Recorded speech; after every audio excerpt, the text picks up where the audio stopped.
नमस्ते बच्चों। आज हम दूसरी कक्षा का दूसरा पाठ पढ़ेंगे। तो पाठ का नाम है आम का पेड़। पहले हम पाठ पढ़ेंगे और बाद में उसका अर्थ देखेंगे। तो एक गांव में विशालकाय आम का पेड़ था। उस पेड़ पर बहुत ही रसीले आम लगते थे, लेकिन बच्चे थे कि आम को पकने से पहले ही तोड़कर खा लेते थे। बेचारा पेड़ मन महसूस कर रह जाता। बच्चे आए दिन पेड़ की शाखाओं पर चढ़ते और कच्ची अमियाँ खाने के चक्कर में कई कमजोर डालियाँ तोड़ डालते। तो पहले हम एक पैराग्राफ का अर्थ देखेंगे। एक गांव में विशाल का आम का पेड़ था। एक गांव था और उस गांव में क्या था? तो आम का पेड़ था, लेकिन वो पेड़ कैसा था? विशाल का, यानी कि बहुत बड़ा पेड़ था वो। और उस पेड़ पर बहुत ही रसीले आम लगते थे। बहुत ही रसीले, रसीले यानी रस से भरे, उसमें बहुत सारा रस। ऐसे आम को क्या कहते हैं? रसीले, रसीले आम लगते थे। लेकिन बच्चे थे कि आम को पकने से पहले ही तोड़कर खा लेते थे। लेकिन गांव के बच्चे क्या करते थे? आम को पकने ही नहीं देते थे। वो पकने से पहले ही उसे तोड़कर खा लेते थे। बेचारा पेड़ मन महसूस कर रह जाता। तो पेड़ क्या हो जाता था?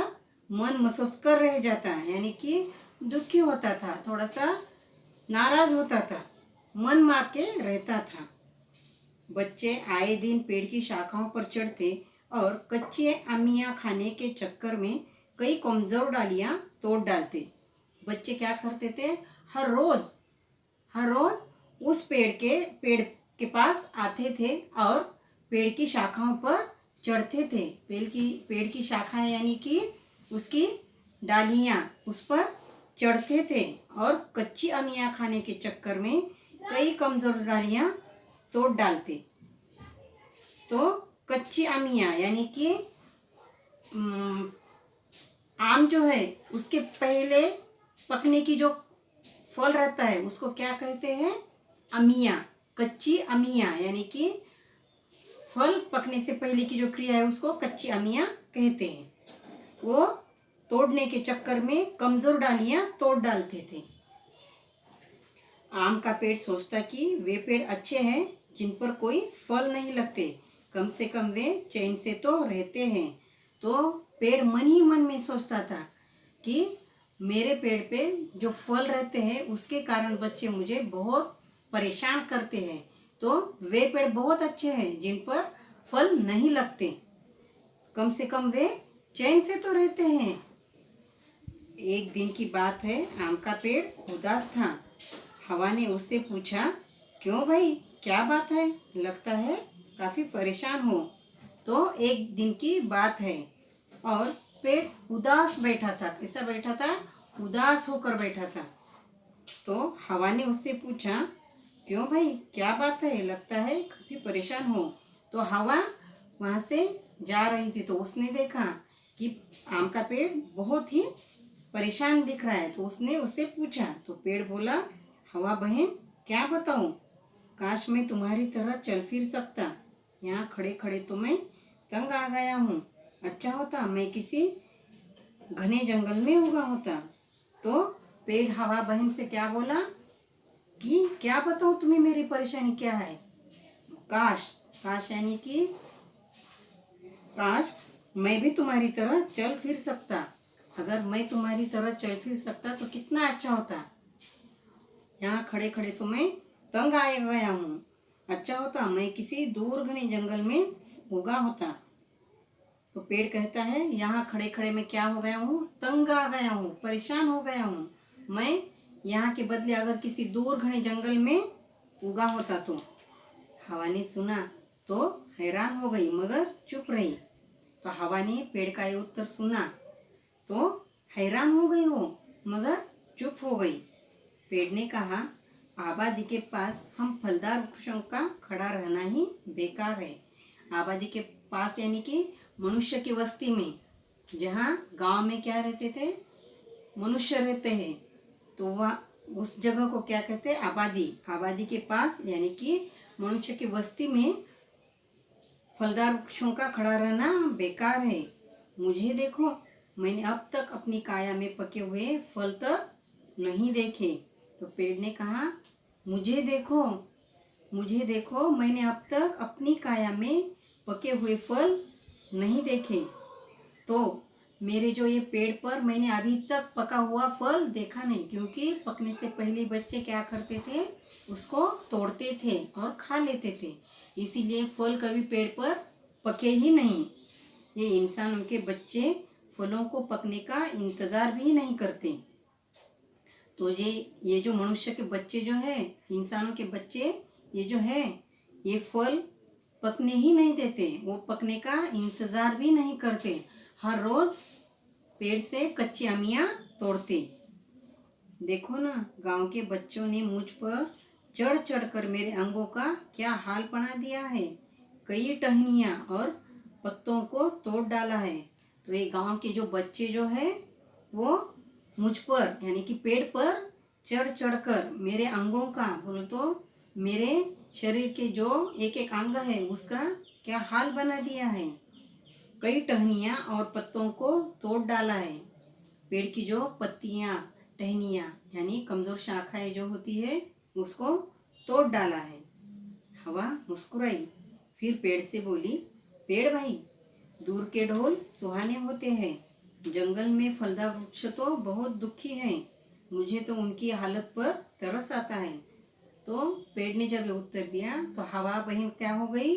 मुस्कुराई वो, और पेड़ से बोली, पेड़ भाई, दूर के ढोल सुहाने लगते हैं, यानी कि दूर से जो हमको दिखता है वो बहुत अच्छा लगता है, लेकिन जब हम नज़दीक उनके जाते हैं तो हमें वो परेशानियां दिखाई देती है। तो जंगल के फलदार वृक्ष दुखी है, ऐसे किसने कहा? तो हवा ने कहा, मुझे तो उनकी हालत पर तरस आता है। तरस यानी दया आती है उन पर।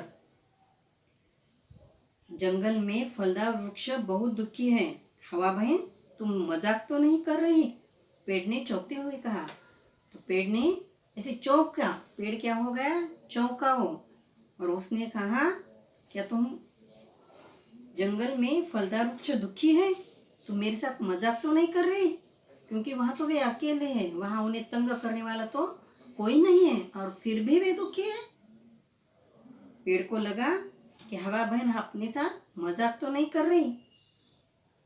तो हवा कहती है, और नहीं तो क्या, जंगल के फलदार पेड़ अपने ही शरीर के फलों से परेशान हैं। तो हवा ने कहा, जंगल के जो फलदार पेड़ जो है वो अपने ही फलों से क्या है? परेशान है, दुखी है। वो पेड़ों में फल की बड़ी संख्या में लगते हैं। तो पेड़ पे तो बहुत फल लगते हैं, उसकी संख्या बहुत है, लेकिन वहाँ फलों को खाने वाला तो दूर, तोड़ने वाला भी नहीं है। पेड़ पे बहुत फल है, लेकिन वहाँ खाने वाला तो बहुत दूर की बात है। वहाँ हाथ लगा के तोड़ने वाला भी कोई नहीं है। पक्षी कितने फल खा पाते हैं? पक्षी खा खा के कितने खाते हैं फल? आधा फल, एक फल खा सकते हैं, लेकिन फल तो क्या है?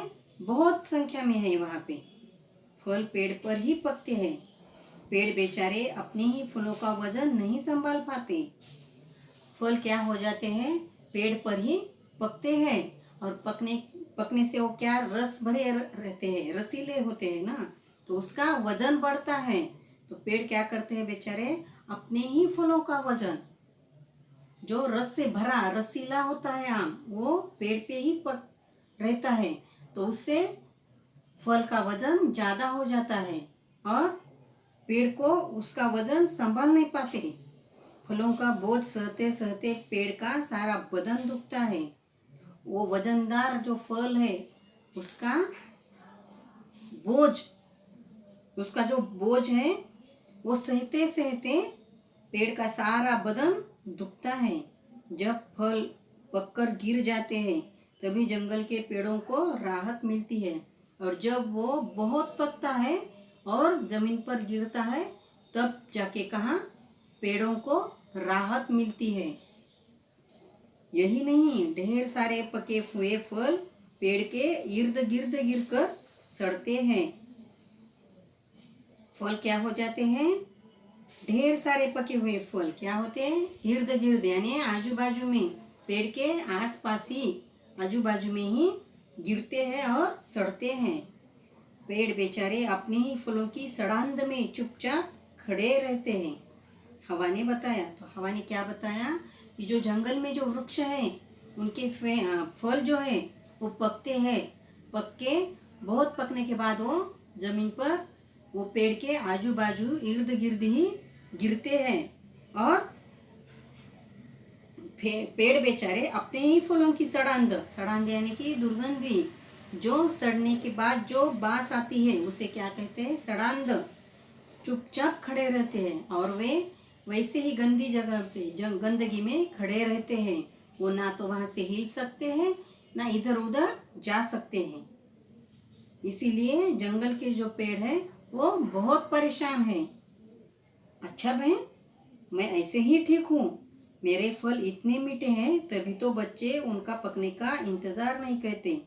जब जंगल के पेड़ों की यह हालत हवा पेड़ को सुनाती है तब ये पेड़, गांव का पेड़ क्या कहता है? अच्छा बहन, मैं ऐसे ही ठीक हूँ और मेरे जो फल हैं इतने मीठे हैं कि तभी तो बच्चे उसका पकने का क्या करते नहीं, इंतजार नहीं करते और कच्ची अमियाँ ही तोड़ते हैं। अरे हाँ, याद आया, पतझड़ के मौसम में बच्चे तो मेरे पास फटकते भी नहीं हैं। पतझड़ के मौसम में यानी कि जब पत्तियां झड़ने लगती हैं, मौसम जब नया, पतझड़ के मौसम में यानी कि सब पेड़ के पत्ते गिरते हैं, तब उस मौसम को क्या कहते हैं? पतझड़। तो ये पतझड़ के मौसम में बच्चे पेड़ के पास आते भी नहीं, उस तरफ जाते नहीं, देखते भी नहीं। उन दिनों मैं परेशान हो जाता हूँ। अगर एक भी बच्चा नहीं आता तो तब भी मुझे परेशानी होती है। कोई भी मेरे पास नहीं आता, इसलिए तभी मुझे परेशानी होती है। रही बात मेरी टहनी और पत्तों की, बसंत आते ही मेरे कोमल अंग उग आते हैं। तो रही बात मेरे टहनियाँ, पत्ते जो ये बच्चे तोड़ते हैं, वो अमियाँ खाने के लिए पेड़ पर जब चढ़ते हैं तब मेरे कोमल अंग जो है वो टूटते हैं, तो वो वसंत में फिर उगाते हैं। हवा मुस्कुराते हुए आगे बढ़ गई। पेड़ ने मन ही मन में हवा का धन्यवाद दिया और खुशी से झूमने लगा।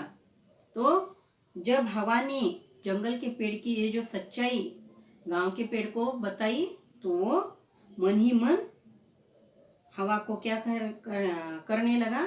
धन्यवाद देने लगा और खुशी से झूम उठा। तो बच्चों, ये पाठ आपके समझ में आ गया?